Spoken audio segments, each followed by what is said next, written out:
the Mahavagga, the Great Vagga, the Great Book.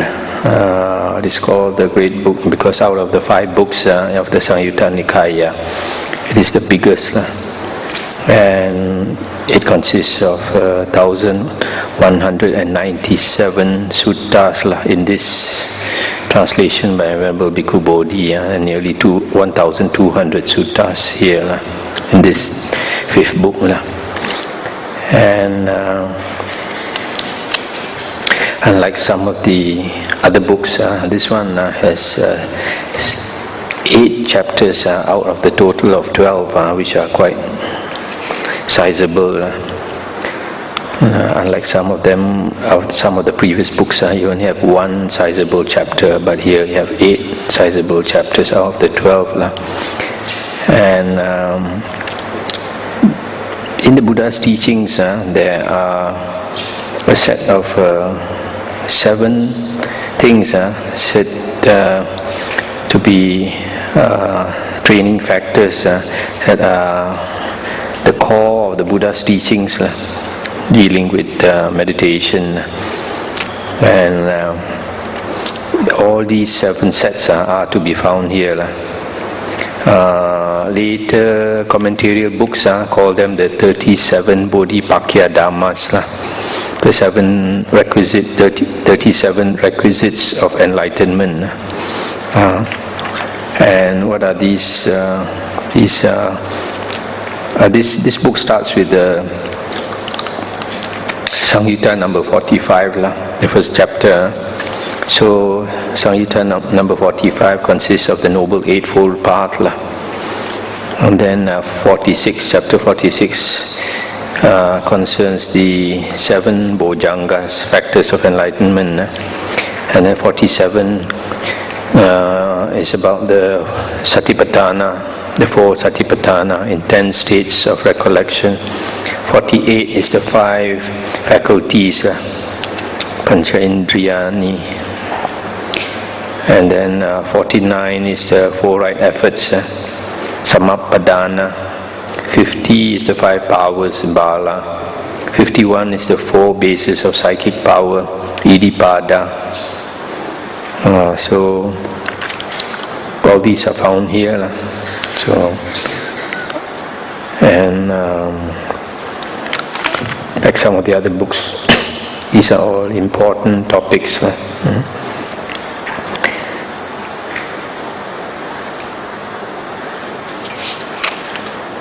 Now, just to quote from Venerable Bhikkhu Bodhi's notes, to gain irreversible release from suffering, we have to cut through the tangle of craving and clinging. And for this disentanglement to be final and complete, we must extricate the most deeply buried root of all, namely ignorance. The direct antidote to ignorance is knowledge, not mere conceptual knowledge, but direct insight into things as they really are. And it was one of the Buddha's key discoveries that the knowledge needed for liberation can be developed. Such knowledge does not depend on divine grace or arise as a mystical intuition, but emerges out of a matrix of persistent spiritual practice governed by a precisely articulated ground plan. This course of practice is a process of self-cultivation sustained by the unvarying laws of conditionality. The different factors embedded in the 7 sets are the qualities that need to be developed. They are the conditions which, when methodically generated and fortified, directly conduce to the arising of the liberating knowledge.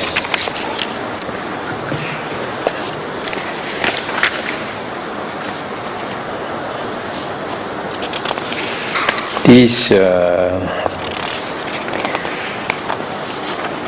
7 sets of things that amount to 37 Bodhipakya-dhammas. It is stated in some sutta that when you perfect the Noble Eightfold Path completely, then all the 37 Bodhipakya-dhammas are also perfected. But actually, out of these 37 Bodhipakya-dhammas, the most important is the first chapter that we're going to study. That is the Magga-samyutta, because Magga means path and refers to the Noble Eightfold Path. If there is one way out of suffering, or only one path out of suffering, it is the Noble Eightfold Path, not the others. The Noble Eightfold Path is the most complete path. I read to you again this notes by Venerable Bhikkhu Bodhi on page 1494 on Magga-samyutta. The best known of the 7 sets is of course the Noble Eightfold Path, announced already by the Buddha in his first sermon at Varanasi and repeatedly referred to throughout his discourses. The Noble Eightfold Path is given such prominence not only because it has an honored place as the fourth of the 4 Noble Truths and is thus comprised within the chief doctrine of early Buddhism, but because it is the most comprehensive of the 7 sets. Its 8 factors have a wider scope than the others, making the practice of the Dhamma a complete way of life. The Eightfold Path spans the 3 trainings in virtue, sila, concentration, samadhi, and wisdom, panya. It guides action of body, speech, and mind, and it transforms our ordinary conduct, thought, and view into the conduct, thought, and view of the noble ones. The other sets, though oriented towards the same goal, are more restricted in scope, pertaining almost exclusively to the meditative phase of the Eightfold Path.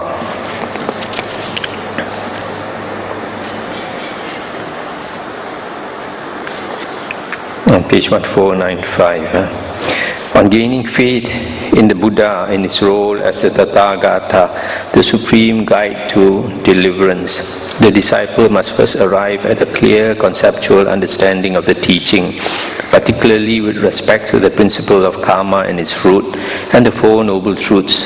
This is the right view, samadhi, in its embryonic stage.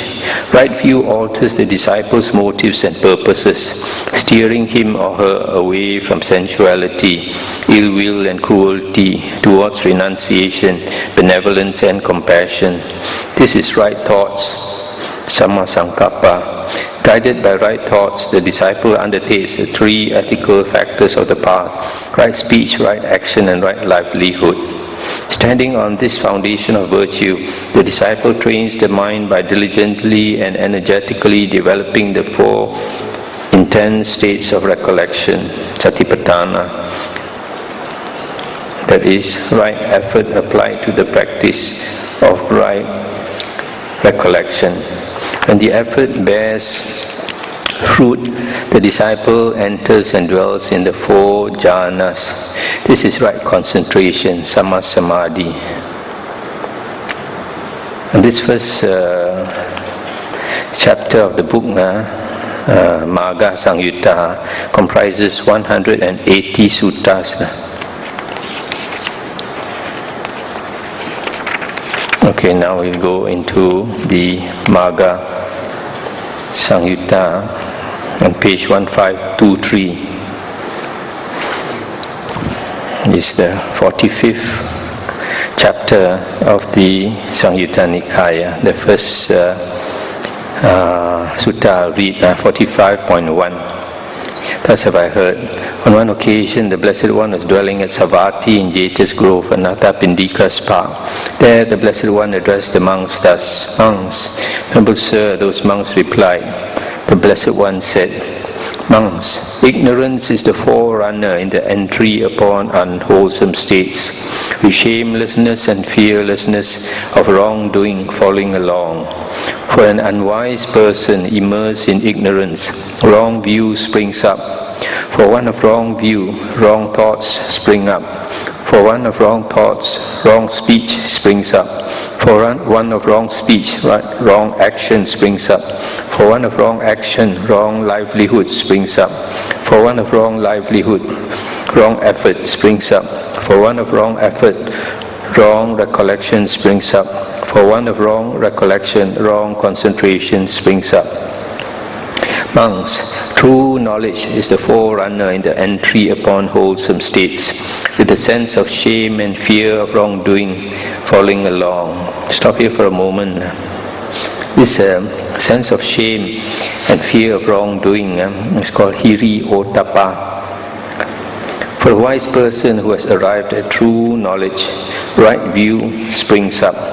For one of right view, right thoughts spring up. For one of right thoughts, right speech springs up. For one of right speech, right action springs up. For one of right action, right livelihood springs up. For one of right livelihood, right effort springs up. For one of right effort, right recollection springs up. For one of right recollection, right concentration springs up. It's the end of the sutta. So here the Buddha says that true knowledge is the entry upon wholesome states. True knowledge means knowledge of the Buddha's words found in the suttas. Because if you listen to the Buddha's words in the suttas, then you will have you will know what is hiri ottappa, a sense of shame. You will possess a sense of shame and fear of wrongdoing. And then also when you have true knowledge of the Buddha's words, you attain right view. Right view is the entry into the Noble Eightfold Path. Without right view, we have not entered the Noble Eightfold Path. And in Sutta in the Majjhima Nikaya, I think Sutta 117, the Buddha says that the Noble Eightfold Path must be cultivated in a systematic way. Must always start with right view. After right view, after you attain right view will bring you to right thoughts, and right thoughts will bring you to right speech, which will bring you to right action, which will bring you to right livelihood, which will bring you to right effort, and that will bring you to right recollection, and that will bring you to right concentration. So right view is the entry into the Noble Eightfold Path. But for right view to arise, you must listen to the Buddha's words, which will give you true knowledge. Alright, that is the true Dhamma. 45.2. On one occasion, the Blessed One was dwelling among the Sakyans, where there was a town of the Sakyans named Nagaraka. Then the Venerable Ananda approached the Blessed One. Having approached, he paid homage to the Blessed One, sat down to one side and said to him, Venerable Sir, this is half of the holy life, that is, good friendship, good companionship, good comradeship. And the Buddha said, not so, Ananda, not so, Ananda. This is the entire holy life, Ananda. That is, good friendship, good companionship, good comradeship. When a monk has a good friend, a good companion, a good comrade, it is to be expected that he will develop and cultivate the Noble Eightfold Path. Stop here for a moment. So here the Buddha is saying, good friendship, good comradeship is the whole of the holy life. That means you want to practice the holy life. This having a good friend, a good comrade is extremely important. This word in Pali, I think, is Kalyana Mitta. In Chinese, is translated as good knowing advisor, San Zhi Si. And the Venerable Ananda thought 50% of the holy life has to do with a good comrade, but the Buddha says it's 100%. So in our case, the best Kalyana Mitta we can have is the Buddha. The Buddha's words he has left for us, so that is the best Kalyana Mitta we can have. The only problem is sometimes when you study the Buddha's words, there are certain things you may not understand. So if you can find another companion who can guide you in explaining the Buddha's teachings and all that, then you are very lucky. Many of us, when we start off, we can't find somebody who can actually explain to us the Buddha's words. And how, Ananda, does a monk who has a good friend, a good companion, a good comrade, develop and cultivate the Noble Eightfold Path? Here, Ananda, a monk develops right view, which is based upon seclusion, dispassion and cessation, maturing in release. Similarly, he develops right thoughts, right speech, right action, right livelihood, right effort, right recollection, right concentration, which is based upon seclusion, dispassion and cessation, maturing in release. It is in this way, Ananda, that a monk who has a good friend, a good companion, a good comrade, develops and cultivates the Noble Eightfold Path. By the following method too, Ananda, it may be understood how the entire holy life is good friendship, good companionship, good comradeship. By relying upon me as a good friend, Ananda, being subject to birth are freed from birth, being subject to aging are freed from aging, being subject to death are freed from death, being subject to sorrow, lamentation, pain, displeasure and despair are freed from sorrow, lamentation, pain, displeasure and despair. By this method, Ananda, it may be understood how the entire holy life is good friendship, good companionship, good comradeship. That's the end of the sutta. So here the Buddha says that relying upon the Buddha, we rely upon the Buddha. So in other words, the Buddha is our best kalyana mitta. So we have to investigate the Buddha's words more. Later you find when you come to the chapter on the 7 Bojjhangas, there is a factor called investigation of Dhamma. The next sutta I'll read is 45.6. As Savatthi, then a certain monk approached the Blessed One, etc. Sitting to one side, the monk said, Venerable Sir, it is said, the holy life, the holy life. What, Venerable Sir, is the holy life? What is the final goal of the holy life? And the Buddha said, Monk, this noble eightfold path is the holy life. That is, right view, right thoughts, right speech, etc. The destruction of lust, the destruction of hatred, the destruction of delusion. This is the final goal of the holy life. So the holy life or the holy path that we need to practice is a noble eightfold path. And if we perfect the noble eightfold path, we will attain the final goal of destruction of lust, hatred and delusion, which will bring you to Nibbana. 45.8 at Savatthi. The Buddha said, Monks, I will teach you the Noble Eightfold Path and I will analyze it for you. Listen to that and attend closely. I will speak. Yes, Venerable Sir, those monks replied. The Blessed One said, And what, monks, is the Noble Eightfold Path? Right view, right thoughts, right speech, right action, right livelihood, right effort, right recollection, right concentration is the Noble Eightfold Path. And what, monks, is right view? Knowledge of suffering, knowledge of the origin of suffering, knowledge of the cessation of suffering, knowledge of the way leading to the cessation of suffering.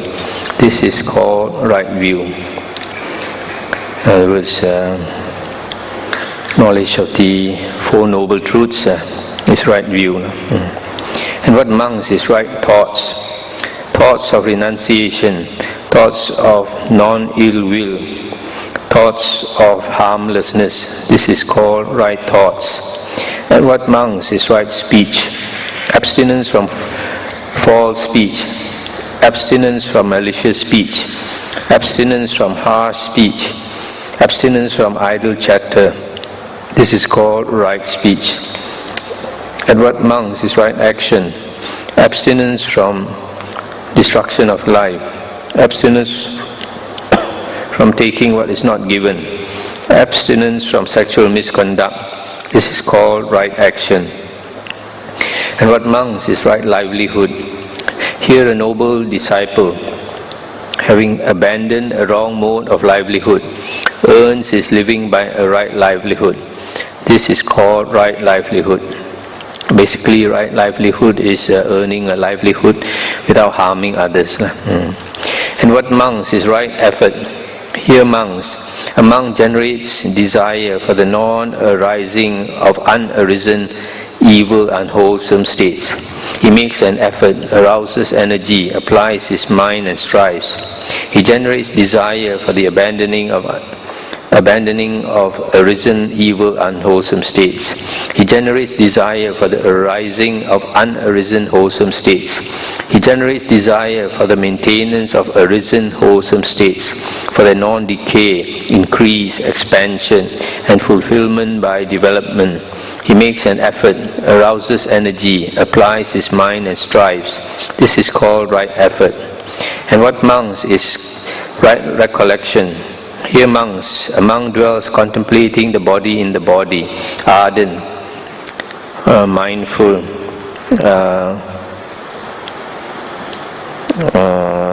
recollected, having removed covetousness and grief in regard to the world. He dwells contemplating feelings in feelings, mind in mind, Dhamma in Dhamma, ardent, mindful, recollected, having removed covetousness and grief in regard to the world. This is called right recollection. And what monks is right concentration?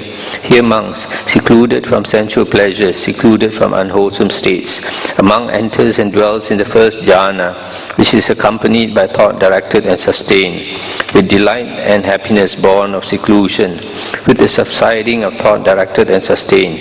He enters and dwells in the second jhana, which has internal confidence and unification of mind, is without thought directed and sustained, and has delight and happiness born of concentration.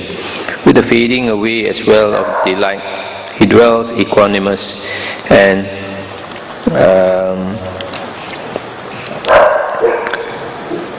recollected and mindful. He experiences happiness with the body. He enters and dwells in the third jhana, of which the noble ones declare, he is equanimous, recollected, one who dwells happily. With the abandoning of pleasure and pain and the previous passing away of joy and displeasure, he enters and dwells in the fourth jhana, which is neither painful nor pleasant, and includes the purification, includes the complete purification of recollection and equanimity. This is called right concentration. It's the end of the sutta. So here, all the 8 factors of the Noble Eightfold Path explained, analyzed. Now we come to 45.11. Or maybe before I go to that, maybe I just recapitulate the Noble Eightfold Path. Right view is right view of the Four Noble Truths. It's understanding the Four Noble Truths. And when you attain right view, that is Aryan right view, then you have entered the stream, you have become an Aryan. And then right thoughts are these 3 thoughts. Thoughts of renunciation, which is non-greed, thoughts of non-ill will. The opposite is ill will or anger. The third is harmlessness, not harming anyone. And right speech has got 4 components. Abstinence from lying, from malicious speech, from coarse speech, and from idle gossip. And right action comprises 3 precepts. Abstinence from killing, from stealing, and from adultery. And right livelihood is earning a livelihood without harming others or yourself. And right effort is to prevent the arising of unwholesome states of mind. And if the unwholesome states of mind have already arisen, then to get rid of it. And also to develop wholesome states of mind if they have not arisen. And if wholesome states of mind have arisen, then we try try to sustain it. The right recollection is to remember to put your mindfulness on only 4 objects of recollection: the body, feelings, mind, and the Dhamma. Dhamma refers to the Buddha's Dhamma, the Buddha's words. The right concentration refers to the 4 jhanas. In the Buddha Suttas, everywhere you find right concentration always is the 4 jhanas. Even when sometimes it's mentioned one-pointedness of mind, even that one-pointedness of mind is explained as the 4 jhanas. There's nothing short of the 4 jhanas in right concentration. But nowadays there's some monks mislead people by saying that right concentration can be upachara samadhi or kanika samadhi and all that, which are never mentioned in the suttas. Now we come to 45.11 at Savatthi. The Buddha said, "Monks, I wish to go into seclusion for half a month. I should not be approached by anyone except the one who brings me alms food." "Yes, Venerable Sir," those monks replied, "and no one approached the Blessed One except the one who brought him alms food."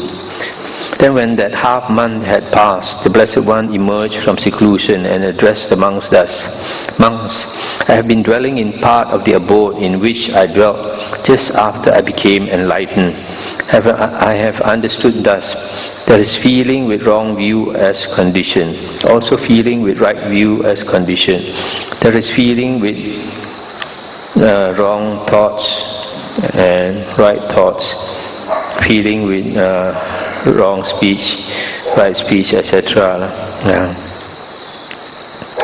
There's feeling with desire as condition. There's also feeling with thought as condition.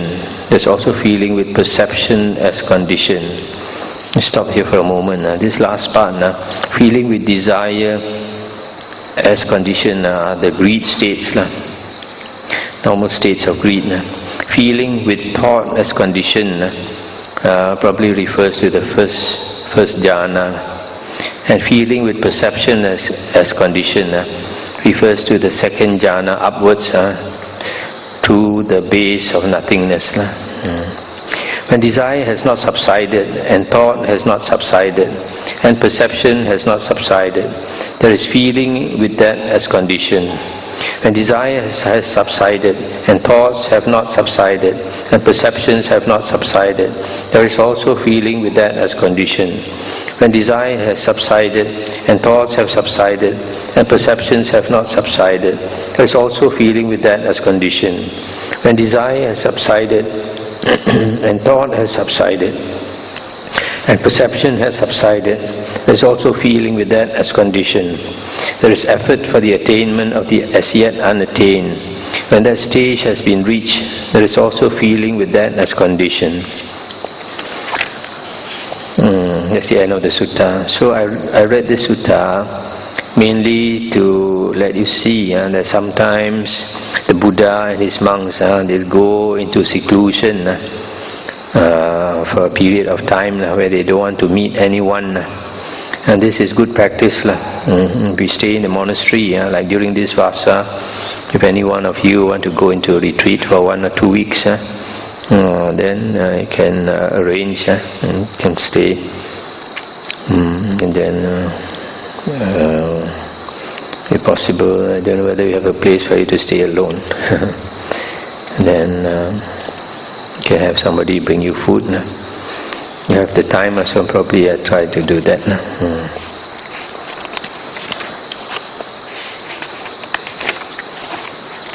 The next sutta is 45.28 on page 1537. At Savatthi, the Buddha said, "Monks, I will teach you noble right concentration with its supports and accessories.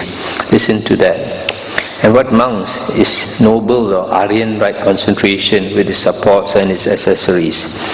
These are right view, right thoughts, right speech, right action, right livelihood, right effort, right recollection, right mindfulness. This is the support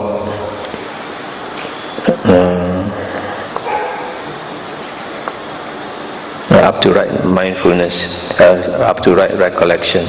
The one-pointedness of mind equipped with these 7 factors is called noble right concentration, with its supports and also with its accessories. Right concentration is the 4 jhanas. And then Aryan right concentration is the 4 jhanas supported by the other factors of the Noble Eightfold Path. So you have a noble right concentration, then only you can attain liberation. But those people who practice concentration in the external sex ascetics, they may have 4 jhanas, but they don't have the other factors of the Noble Eightfold Path. So if they don't have the other factors of the Noble Eightfold Path, that is just right concentration, but it's not noble right concentration, so they won't be able to attain Nibbana, because they don't have the other factors. So it's very important that right concentration must always be supported by the other 7 factors of the Noble Eightfold Path. The next sutta is 45.49, page 1543.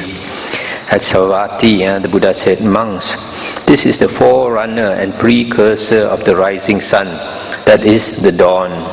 So too monks, for a monk, this is the forerunner and precursor for the arising of the Noble Eightfold Path, that is good friendship. When a monk has a good friend, it is to be expected that he will develop and cultivate this Noble Eightfold Path. And how does a monk who has a good friend develop and cultivate the Noble Eightfold Path? Here, monks, a monk develops right view, which is based upon seclusion, dispassion and cessation, maturing in release. Similarly, he develops right thoughts, right speech, etc., which are based on seclusion, dispassion and cessation, maturing in release. It is in this way, monks, that a monk who has a good friend develops and cultivates the Noble Eightfold Path." That's the end of the sutta. So just like you must have the dawn before the rising of the sun, so in the same way, you need to have a good friend before you can walk the Noble Eightfold Path, or see the Noble Path, the Noble Eightfold Path very clearly. So a good friend, in our case, the best friend is the Buddha's words. And better still, if you have another spiritual companion who can help you to understand the words of the Buddha. 45.140, page 1551. Monks, just as the footprints of all living beings that walk fit into the footprint of the elephant, and the elephant's footprint is declared to be the chief among them, that is, with respect to size, so too, whatever wholesome states there are all rooted in diligence, converge upon diligence, and diligence is declared to be the chief among them. When a monk is diligent, it is expected that he will develop and cultivate the Noble Eightfold Path. It's the end of the sutta. So the Buddha says that among all footprints, the elephant's footprint is considered the chief because it's the biggest. So similarly, whatever wholesome states there are, diligence is the chief of all wholesome states. Diligence is the chief, the most important, because when we have diligence, then diligence means effort, energetic effort to work to get what you want. So when you put effort in the right way, then you can achieve what you want. Effort also, it must be right effort, put in the right way. The Buddha gave a simile that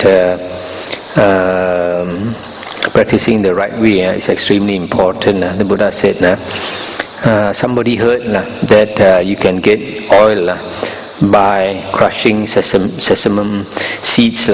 You crush sesame seeds, you can get oil. But he didn't understand what was sesame seeds. He only heard that it's something very small. So he got sand and he tried to crush sand. Can he get oil? He can never get oil because he's crushing the wrong thing. So in the same way, when we practice with effort, we must put effort in the right way. And what is the right way? Only the words of the Buddha can guide us. 45.155, page 1555. The Buddha said, monks, just as various winds blow in the sky, easterly winds, westerly winds, northerly winds, southerly winds, dusty winds and dustless winds, cold winds and hot winds, gentle winds and strong winds, so too, when the monk develops and cultivates the Noble Eightfold Path, then for him the 4 intense states of recollection go to fulfillment by development.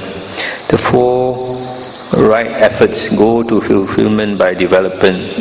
The 4 bases for psychic power, the 5 faculties, the 5 powers, the 7 factors of enlightenment go to fulfillment by development. And how is this so? Here monks, a monk develops right view, right thoughts, right speech, etc. up to right concentration, which is based upon seclusion, dispassion and cessation, maturing in release. It is in this way, monks, that when the monk develops and cultivates the Noble Eightfold Path, then for him the 4 intense stages of recollection, the 4 right efforts, the 4 bases of psychic power, the 5 faculties, etc., all go to fulfillment by development. So, actually, when we want to perfect these 37 Bodhipakya Dhammas, out of these 7 sets, the most important is the Noble Eightfold Path. When you perfect the Noble Eightfold Path, then all the others are perfect.